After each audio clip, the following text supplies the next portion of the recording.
కలియుగము 5000 ఏళ్ళైనాక ధర్మము నాశనమైపోతుందమ్మా. దేవుడే లేడాను నాస్తికవాదులు దేశ దేశాన ఎక్కువైతారమ్మా. అన్ని రంగాలలో సంఘాలు పుట్టేను, చీటికి మాటికి సమ్మెలే జరిగేను.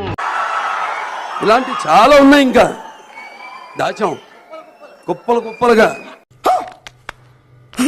హాయ్ ఫ్రెండ్స్, ఈరోజు ఈ వీడియోలో బ్రహ్మంగారి కాలజ్ఞానంలో జరగనివి విషయాల గురించి తెలుసుకోబోతున్నాం.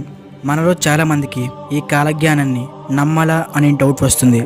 కానీ ఇప్పుడు నేను చెప్పే ఈ జరిగిన సంఘటనలను వింటే ఆ డౌట్ మీకు క్లారిఫై అవుతుంది.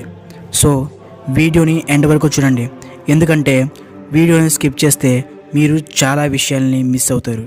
ఫస్ట్ ఆఫ్ ఆల్, మన ఛానల్కి ఎవరైనా కొత్తవారు వస్తే సబ్స్క్రైబ్ చేసుకోండి, ఎందుకంటే ఇలాంటి ఇన్ఫర్మేషన్ వీడియోస్ ముందు మన ఛానల్లోని ఎన్నో అప్లోడ్ అవ్వబోతున్నాయి. సో ఇక వీడియోని స్టార్ట్ చేద్దాం. ఈ వీడియోని నేను 2 భాగాలుగా విభజించాను. ఫస్ట్ వన్ వచ్చేసి బ్రహ్మంగారి కాలజ్ఞానంలో చెప్పినట్టు జరిగినవి, ఇక రెండవది కాలజ్ఞానంలో చెప్పినట్టు జరగనివి అలాగే జరగబోయేవి. సో ఇప్పుడు మనం జరిగినవి తెలుసుకుందాం. నీటితో దీపాలు వెలిగిస్తారు, అంటే వాటర్ నుండి కరెంట్ జనరేట్ చేసి లైట్స్ని వెలిగిస్తారని.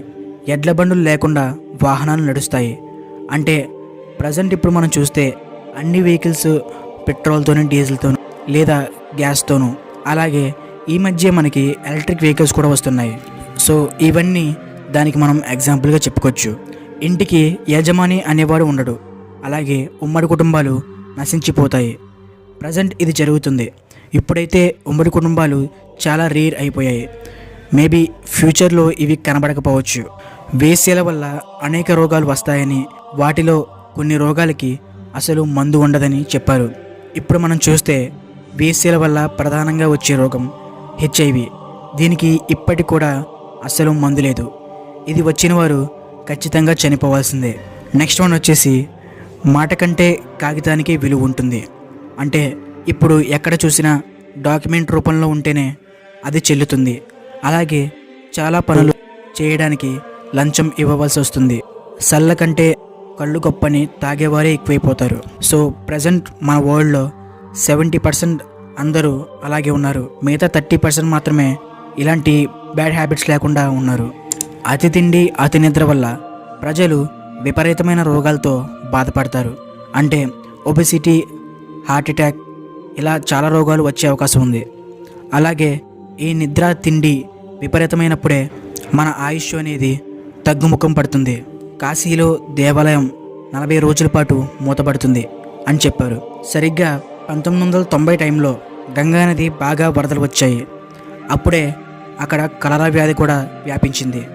ఆ సమయంలో ఎవరూ కూడా కాశీ టెంపుల్కి వెళ్ళలేదు. 40 రోజుల తర్వాత వరదలు తగ్గడంతో అప్పటి నుండి వాళ్ళు కాశీ వెళ్ళడం స్టార్ట్ చేశారు. ఒక వితంతువు 16 సంవత్సరాల పాటు మన దేశాన్ని పాలిస్తుంది. ఇది కూడా నిజమైంది. ఇందిరాగాంధీ గారు మన దేశానికి 16 సంవత్సరాల పాటు ప్రధానిగా ఉన్నారు. నెక్స్ట్ వన్ వచ్చేసి తెర మీద బొమ్మలు గద్దెలెక్కుతారు, రంగులు చూసి ప్రజలు మోసపోతారు, అంటే రాజకీయాల్లోకి సినిమా యాక్టర్స్ వస్తారని. దీని గురించి ప్రత్యేకంగా చెప్పవలసిన అవసరం లేదు, మీకు తెలిసిందే. చాలామంది సినిమా యాక్టర్స్ పాలిటీషియన్గా మారారు. రాజుల పాలన నశిస్తుంది అని చెప్పారు. ఇప్పుడు మనకి ప్రజాస్వామ్యం నడుస్తుంది. రాజుల పాలన ఎప్పుడో మాయమైపోయింది. దొంగ స్వాములు వస్తారు. ప్రజెంట్ దీని గురించి మనకు తెలిసిందే. రీసెంట్గా చాలామంది దొంగ స్వాములు బయటపడ్డారు. అయినా కూడా చాలామంది వాళ్ళనే నమ్ముతున్నారు. ఇక్కడ నేను అంటుంది, నిజంగా ధ్యానం చేసి స్వామి వివేకానంద లాంటి గొప్పవారిని కాదు, స్వామీజీ ముసుగుల్లో ఉన్న కొంతమంది దొంగ మనుషుల్ని. ఇలా ఇంకా చెప్పుకుంటూ పోతే ఇంకా చాలానే ఉన్నాయి.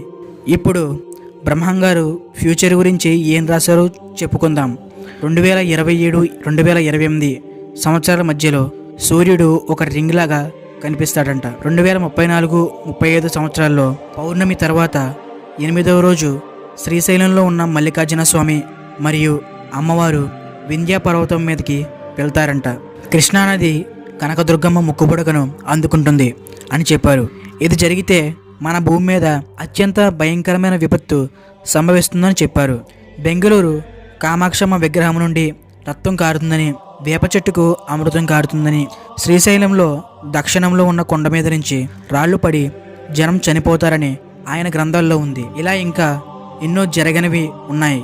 అయితే ఇవి జరగవు అని కాదు, ఫ్యూచర్లో ఒకవేళ జరిగే అవకాశం కూడా ఉంది. ఈ కాలజ్ఞానాన్ని కొంతమంది నమ్మచ్చు, మరి కొంతమంది నమ్మకపోవచ్చు. అలాగే ఈ వీడియోకి ఒక లైక్ చేసి మీ అభిప్రాయాన్ని తెలపండి. ఈ వీడియోకి లైక్ చేయడం వల్ల మరికొంతమందికి బ్రహ్మంగారి కాలజ్ఞానం గురించి తెలుస్తుంది.